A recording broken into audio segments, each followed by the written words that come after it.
Bonjour à toutes et à tous, nous sommes le 2 juillet 2018 et bienvenue dans ce premier épisode de Hello Social. Le but de ce podcast, vous résumer l'actualité sociale des dernières semaines et mieux comprendre le droit social, que vous soyez salarié ou employeur, et tout cela en moins de 10 minutes.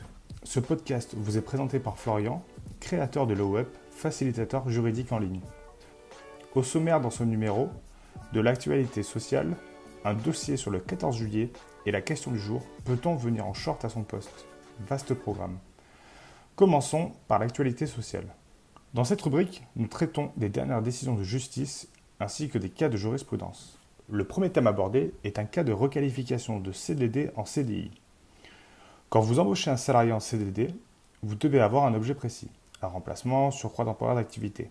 Si cet objet est le remplacement d'un salarié, vous devez indiquer le nom du salarié remplacé et sa qualification professionnelle.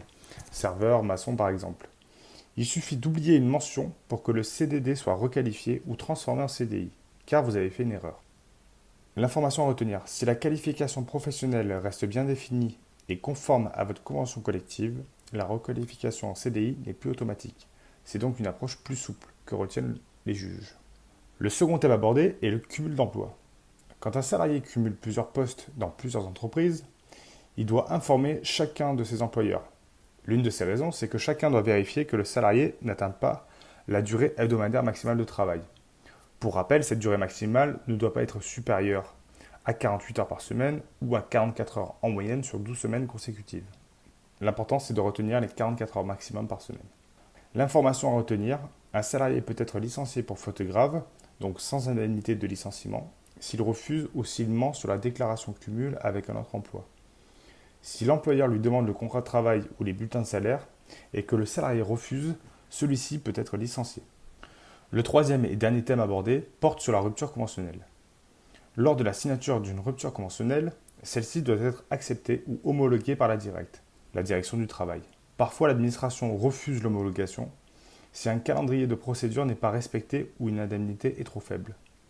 L'information à retenir, s'il y a une erreur dans votre première rupture conventionnelle, notamment une indemnité inférieure à celle qui est due, vous devez refaire la procédure de A à Z et non pas modifier simplement l'indemnité en question. Le salarié doit toujours bénéficier d'un délai de rétractation afin de respecter son consentement. Passons maintenant au dossier. Dans cette rubrique, nous développons un thème en rapport avec le droit social. Cette semaine, ça sera celui des jours fériés qui tombent un samedi ou un dimanche.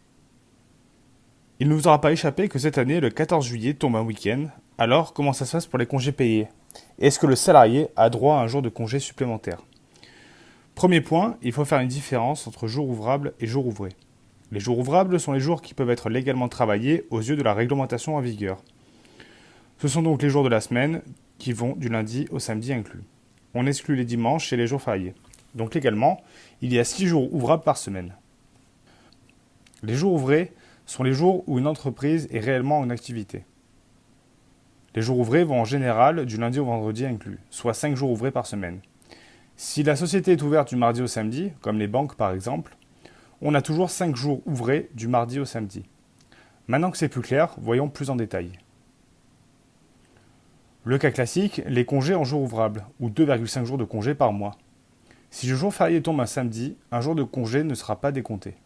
Exemple, si un salarié prend des congés du 9 juillet au 22 juillet, il aura pris 11 jours de congé, au lieu de 12 jours. Si vous comptez le 14 juillet, le salarié aura droit à un jour de congé à reporter par la suite. Un cas plus particulier, c'est les congés en jours ouvrés, ou 2,08 jours de congé par mois. Ça peut être le cas notamment dans la convention collective Syntec. Si le jour férié tombe un jour non ouvré, la société ne décompte pas de congés payés. Sauf que les salariés en jours ouvrés ne doivent pas être lésés par rapport aux salariés en jours ouvrables. La société doit donc accorder aux salariés un jour de congé supplémentaire. Attention, les conventions collectives ou un accord d'entreprise peuvent prévoir de rattraper un jour férié si celui-ci tombe un samedi ou un jour de repos par exemple. Dernière rubrique de ce podcast qui abordera des questions plus légères. Peut-on venir travailler en tongs et en short? En principe, un salarié peut s'habiller comme il le souhaite pour venir travailler. Sous certaines conditions et restrictions bien évidemment. Le port obligatoire d'une tenue spécifique peut être justifié par la nature de la tâche à accomplir. Je vois mal un sidérurgiste arriver en claquettes chaussettes à son poste, ne serait-ce que pour des conditions de sécurité élémentaires. Et de style, mais ça, le code du travail n'en parle pas. Il faut conserver une proportionnalité au but recherché. Mettre un casque dans un bureau qui n'est pas en chantier, bof bof. Donc, nous avons 2 cas qui peuvent aboutir à des restrictions. Premier cas, l'hygiène et la sécurité. C'est une obligation de sécurité pour l'employeur. Vous pouvez imposer une tenue de travail à vos salariés lorsqu'il existe des raisons d'hygiène et de sécurité. Par exemple, une blouse dans le milieu médical, ou casque chaussures de sécurité, ou tout autre pays sur les chantiers. Donc cet été, on renforce la sécurité et on est vigilant sur le port des EPI. Si le port d'une tenue de travail ou d'un uniforme est obligatoire, il est préférable de le prévoir dans le contrat de travail, dans le règlement intérieur, dans une note de service ou par voie d'affichage. Deuxième cas, l'image de l'entreprise. Là, c'est plus compliqué. Un développeur qui arrive en combo hoodie short tongue sans croiser un seul client et qui va coder toute la journée, bon courage pour lui faire porter un costume. Donc il faut s'adapter pour chaque entreprise et pour chaque salarié. Des commerciaux pourront avoir des règles différentes d'autres salariés sans discrimination. Dans tous les cas, vous pouvez parfaitement exiger de votre salarié une tenue décente compatible avec l'image de l'entreprise, notamment au sein de votre règlement intérieur, et qui ne soit pas contraire aux bonnes mœurs. C'était tout pour cet épisode pilote de Hello Social. Je vous dis à dans 2 semaines. Au revoir à toutes et à tous.